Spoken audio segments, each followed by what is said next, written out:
Father Victor has joined us this term, taking responsibility for teaching Johannine studies here at the seminary.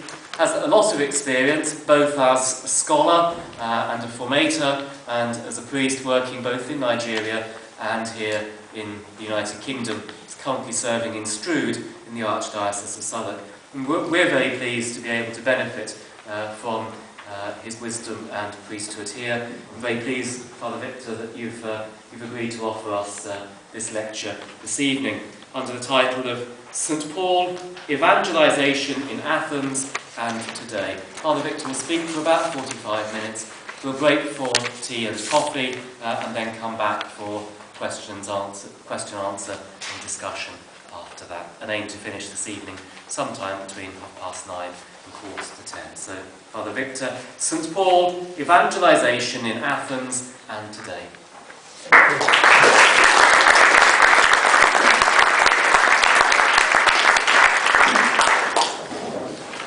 Thank you. I'm very delighted to see so many people gathered here this evening for this lecture.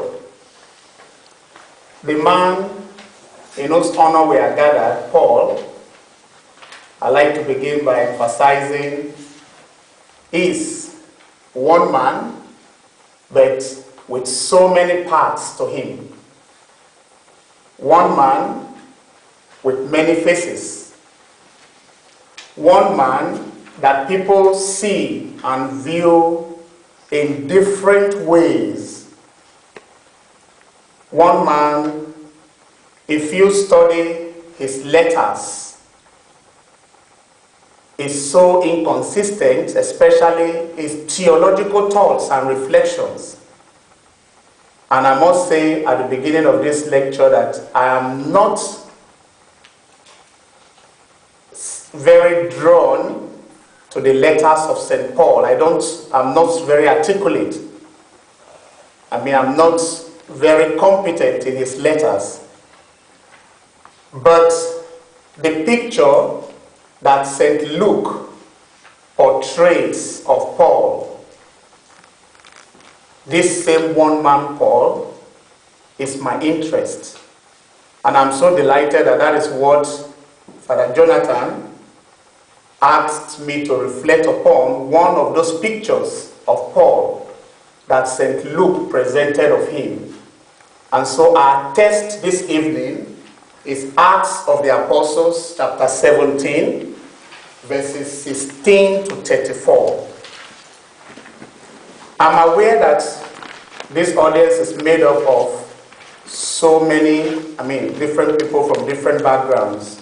We have scholars here, we have priests, we have religious, we have lay faithful seeking knowledge like all of us, and we each have our limitations. To make this evening's presentation relevant and useful, meaningful for all of us, at least we can gain something, you each should have a copy of the actual breakdown of the text with you. Paul in Athens, Acts 17, 16 to 34. Is there any person without a copy? Thank you.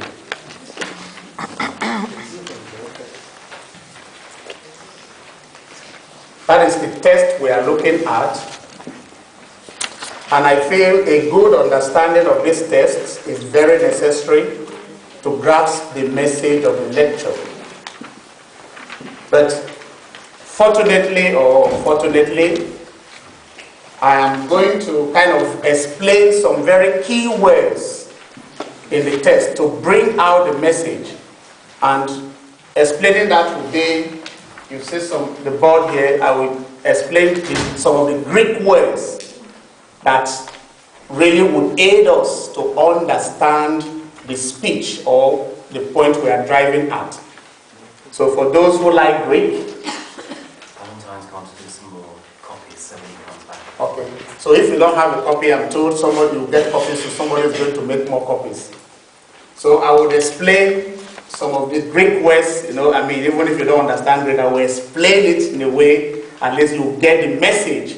So our presentation, briefly put, will be in two parts.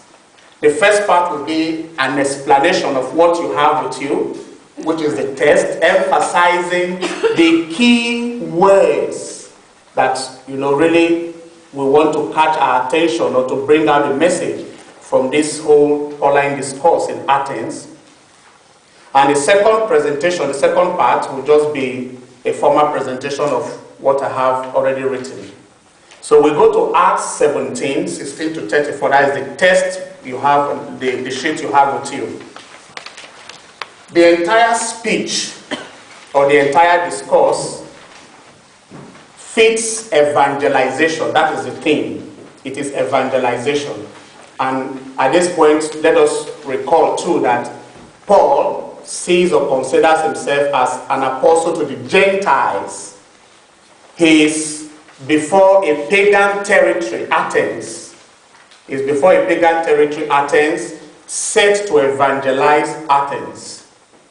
And in verse 16, if you go through that, there are two strong Greek verbs, very emphatic, that highlights what Paul did in Athens. As soon as he got to Athens in verse 16, that is the context.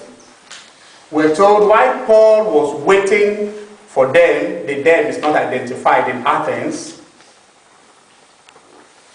He was deeply distressed, that is one translation, grew exasperated, became angry, and the verb that is used for that is what in Greek is called parozoneto. Parozoneto means his spirit was provoked. His spirit was provoked. I'm emphasizing this because if you, sometimes English, when you read our English translation, English is very restrictive, it's very limited. But when you explain it from the Greek background, you have ample opportunities to stretch the word and to suit its actual meaning from its context.